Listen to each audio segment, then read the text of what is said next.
बच्चों आज का जो टॉपिक है वो है oxidation number of I in KI3 या KI3 में आई की ऑक्सीकरण संख्या ज्ञात करना। तो यहाँ पे ध्यान रखने वाली बात है कि यहाँ पे आई 3 है, तो जब नंबर ऑफ आई या कोई भी एलिमेंट जिसका नंबर एक से ज़्यादा होता है तो उस केस में हम एवरेज यानी औसत ऑक्सीडेशन नंबर का यूज़ करते हैं या औसत ऑक्सीकरण संख्या का यूज़ करते हैं। तो पहले आई की ऑक्सीडेशन नंबर देखते हैं, एवरेज कितनी आएगी।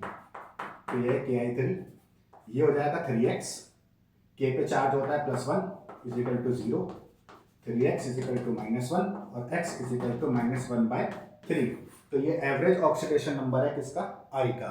अब हमें ये निकालना हो कि तीनों I का अलग अलग चार्ज कितना होगा, तो हम कैलकुलेट कर सकते हैं by the helping of reaction.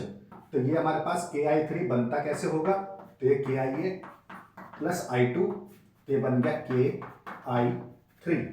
अब अगर आपने ऑक्सीडेशन नंबर पढ़ा होगा तो आपने पढ़ा होगा जितने भी एलिमेंट अर्थ पर जिस फॉर्म में मिलते हैं उनका ऑक्सीडेशन नंबर 0 होता है, यानी I2 अकेला है, यानी आयोडीन किसी के साथ मिक्स नहीं है।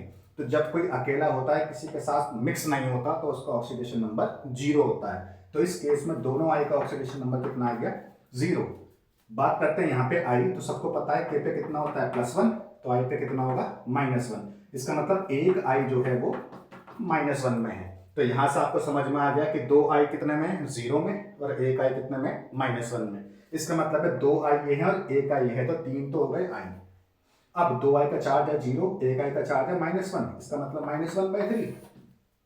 तो इस तरीके से आप तीनों i का ऑक्सीडेशन नंबर अलग अलग निकाल सकते हैं और एवरेज भी निकाल सकते हैं। तो इस टाइप की वीडियो देखने के लिए हमारे चैनल को देखते रहिए।